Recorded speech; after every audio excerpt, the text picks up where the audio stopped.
10th Maths, Chapter 2, Numbers and Sequence, Example 2.41. Find the geometric progression whose first term and common ratios are given by. So, geometric progression கண்டுபிடிக்க சொல்லியிருக்காங்க. அப்படின்னா நமக்கு general form of geometric progression வேணும். ஓகேவா? இதில் first term கொடுத்துருக்காங்க. அதாவது ஏன்றது -7 கொடுத்துட்டாங்க. அதுக்கப்புறம் காமன் ரேஷியோ கொடுத்துருக்காங்க R=6ன்னு. இதுவே அரித்மெட்டிக் ப்ரோக்ரஷன்னா நமக்கு என்னென்ன வேணும்? ஏ வேணும், டி வேணும். ஓகேவா? ஏன்னா அரித்மெட்டிக் ப்ரோக்ரஷனோட ஜென்ரல் ஃபார்ம்னா எப்படி இருக்கும்? ஏ இருக்குமா, அடுத்தது A - D இருக்கும், அடுத்தது A + D இருக்கும், இங்கே A + 2D இருக்கும், அப்படியே A - 2D. ஸோ இந்த மாதிரி இருக்கும். இது ஏபி. இதுவே ஜியோமெட்ரிக் ப்ரோக்ரஷனோட ஜென்ரல் ஃபார்ம் கேட்டிங்கன்னா AR அப்படி போயிட்டே இருக்கும். ஓகே, ரெண்டுத்துக்குமே என்ன வித்தியாசம்னா அரித்மெட்டிக் ப்ரோக்ரஷன்னா ஃபஸ்ட்டு டேர்மும் காமன் டிஃப்ரென்ஸ் டியும் இருக்கும். ஓகேவா?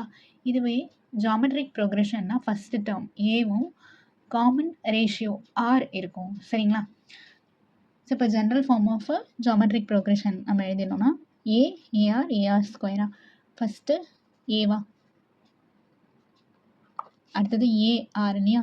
AR அப்படின்னா A × R -7 × 6 -42. அடுத்து AR² -7 -7 × R ரெண்டு வாட்டி போடணும், ஆரோட வேல்யூ -7 × 6 36. So 36 × 7 7 6 42, 2 balance 4, 7 3 21, 21 + 4 25.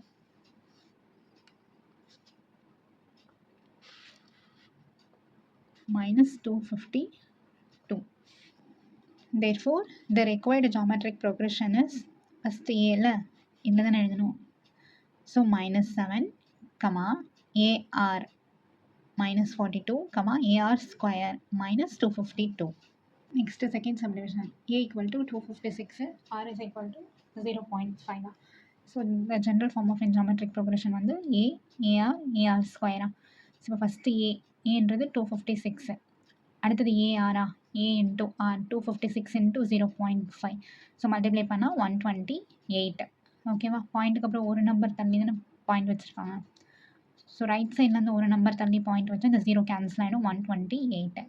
அடுத்தது AR²னா A வந்து 256, R வந்து 0.5. ஸோ 0.5 × 0.5. ஸோ 256 அப்படியே எழுதிட்டு 0.5 × 0.5 மல்டிப்ளை பண்ணால் 0.25. இங்கே பார்த்தா இங்கே ஒரு நம்பர் தள்ளி பாயிண்ட்டு, இங்கே ஒரு நம்பர் தள்ளி பாயிண்ட்டு. ஸோ ஆன்சரில் 2 நம்பர் தள்ளி தான் என்ன பண்ணணும், பாயிண்ட் வைக்கணும். அதனால் 0.25. அடுத்தது 256 × 0.25 மல்டிப்ளை பண்ணால் ஸோ இந்த ஆன்சர் தான் வந்திருக்கு.